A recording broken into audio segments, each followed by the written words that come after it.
Hola, mi nombre es Vanessa Alexandra Romero Delgado. Voy a presentar la actividad integradora 4, la tabla periódica y sus aplicaciones, con la facilitadora Araceli Flores Pérez del grupo módulo 14, campus número 1, generación 19, bloque A, grupo 8, y la fecha de entrega es el viernes 23 de abril de 2021.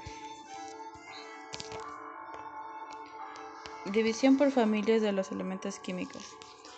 Los elementos químicos que pertenecen al mismo grupo tendrán la misma cantidad de electrones en sus últimas capas, por lo cual tendrán propiedades químicas similares. Y grupos de elementos con estas propiedades similares se denominan familias. Entonces se empieza con los metales alcalinos, que son los de la primera, después los metales alcalinoterrios y después van los metales de transición, que se dividen por familias, como la familia del escandio, la familia del titanio, la familia del vanadio, la familia del cromo, la familia del manganeso, la familia del hierro, la familia del cobalto, la familia del níquel, la familia del cobre y la familia del zinc.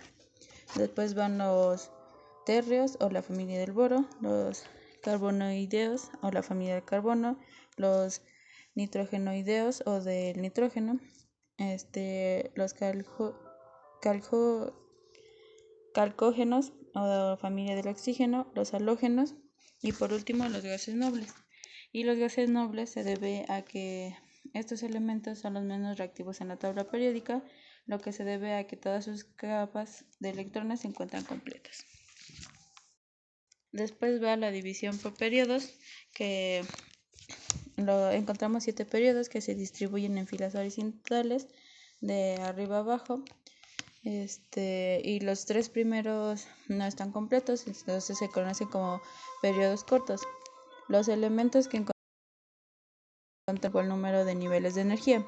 El primer periodo consta de 2 elementos, del hidrógeno y del helio. El segundo periodo consta de 8 elementos, empieza por el litio y termina por el neón. El tercer periodo consta de 8 elementos igual, empieza por el sodio y termina por el argón.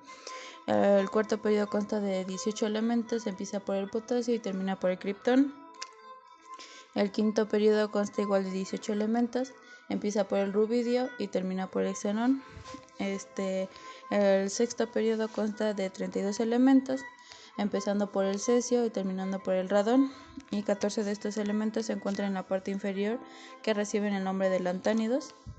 Después, el séptimo y último periodo consta igual de 32 elementos, empieza por el francio y termina por el oberón.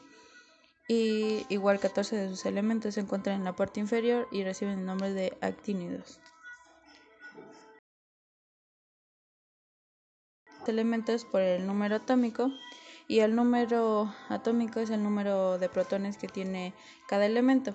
Esto quiere decir que en base a qué número de protones es en donde va a ir ubicado cualquier número, porque ya fueron dados. Por ejemplo, el hidrógeno, si tiene un protón, a fuerzas va a ser hidrógeno, no puede ser otro elemento. Después va el símbolo químico, que es dado. El símbolo químico de un elemento es la abreviación del nombre completo del elemento, y los nombres fueron dados por planetas, figuras mitológicas, colores, minerales, ubicaciones geográficas y personas famosas.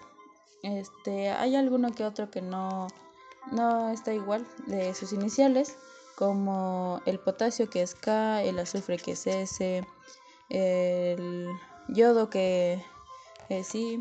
Esto quiere decir que esas abreviaciones son debido a que fueron o se le dan a su nombre antiguo.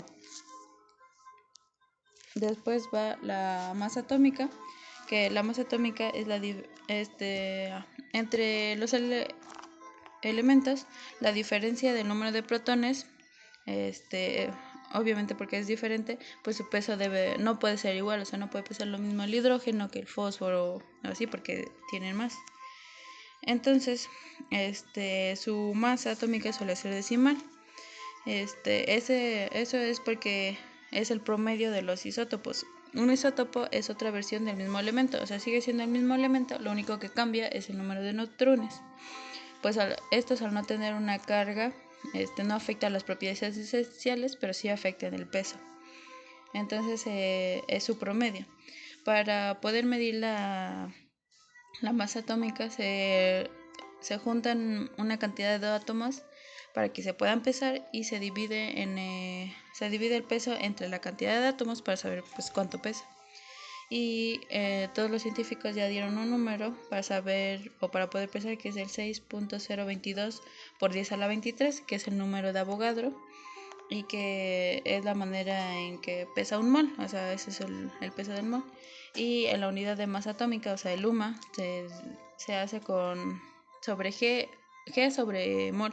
Entonces esto quiere decir que ese es el peso. Después, ¿por qué es importante la clasificación de compuestos orgánicos e inorgánicos? Una de las razones por la cual es importante es para poderlos definir como grupos. Como vimos antes, pues la tabla periódica se divide en grupos, en periodos. Lo mismo pasa con los compuestos orgánicos e inorgánicos. Es una manera de identificar las características que tienen y que los representan y dividirlo. Y es más fácil para nosotros entender qué es esto. Por ejemplo, los compuestos orgánicos están formados principalmente por el carbono, aunque pueden tener otros elementos como el hidrógeno, el oxígeno, el fósforo, el azufre o el nitrógeno, y además de formar moléculas pequeñas, grandes y polímeros, y muchos de sus compuestos pueden presentar isomeria. La isomeria dice que son la propiedad de los compuestos químicos con una fórmula molecular de iguales proporciones relativas a los átomos que conforman su molécula. Esto quiere decir que presentan estructuras químicas diferentes, entonces tendrán diferentes propiedades. Y predominan los enlaces covalentes. Por otro, compuestos inorgánicos están formados por la mayoría de los elementos de la tabla periódica, forman redes iónicas, aunque también puede haber enlaces covalentes y metálicos, y presentan una estructura cristalina. Esto quiere decir que la forma en que los átomos se encuentran situados es un arreglo repetitivo o periódico. Después, los ejemplos de compuestos orgánicos e inorgánicos. Los compuestos orgánicos como el ácido cítrico, el acetileno, el metano, la vitamina C, los azúcares o carbohidratos o la hemoglobina, que es una proteína situada en los glóbulos rojos. O los compuestos inorgánicos, el amoníaco, el bicarbonato de sodio, el agua, el dióxido de carbono, el óxido de calcio o el óxido nitroso. Y podemos ver que por su fórmula química los compuestos orgánicos situados en la izquierda tienen mayor cantidad o todos presentan carbono. Por otro lado, los compuestos inorgánicos hay unos que sí traen carbono, pero también hay otros enlaces. Por último, ¿para qué nos sirve conocer y comprender la estructura de la tabla periódica? La tabla periódica fue un invento para facilitarnos la comprensión de los elementos que forman parte de nuestra vida diaria, o sea, los elementos son lo que forman todo lo que conocemos. Por ende, es importante entenderla porque de esa forma va a ser más fácil para nosotros saber la información del elemento que queramos por la forma en que están situados y de qué manera podemos sacarle el mayor provecho a nuestro favor si sabemos identificar todo lo que lleva la tabla periódica y qué es lo que nos trata de decir en base a su estructura. Eso sería todo y aquí están mis fuentes bibliográficas.